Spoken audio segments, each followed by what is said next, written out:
हे ऋषियों, मैं एक और भी कथा कहता हूँ, उसे भी ध्यानपूर्वक सुनो।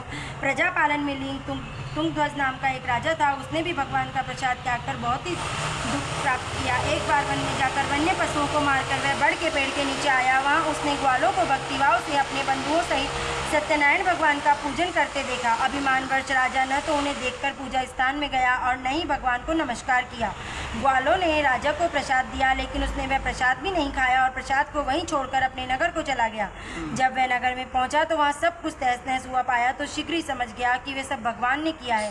वह दोबारा ग्वालों के पास पहुंचा, विधि पूर्वक पूजा करके प्रसाद खाया तथा श्री सत्यनारायण भगवान की कृपा से सब कुछ पहले जैसा हो गया। दीर्घ काल तक सुख भोगने के बाद मरणोपरांत उसे स्वर्गलोक की प्राप्ति हुई। जो मनुष्य इस परम दुर्लभ व्रत को करेगा तो भगवान सत्यनारायण की अनुकंपा से उसे धन धान्य की प्राप्ति होगी, निर्धन धनी हो जाता है और वह मुक्त जीवन जीता है।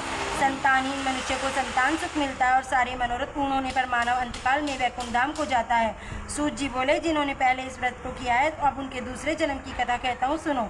वृद्ध सतानंद ब्राह्मण ने सुदामा का जन्म लेकर मोक्ष की प्राप्ति की। लकड़ारे ने अगले जन्म में निषाद बनकर मोक्ष प्राप्त किया। उल्कामुख राम का राजा दशरथ होकर वैकुंठ को गया। साधु नाम के वैश्य ने मोरध्वज बनकर अपने पुत्र को आरे से चीरकर मोक्ष पाया। महाराज तुंगध्वज ने स्वयंभू होकर भगवान में भक्ति पूर्वक काम कर मोक्ष को पाया। इति श्री सत्यनारायण कथा पर संपूर्ण अध्याय समाप्त।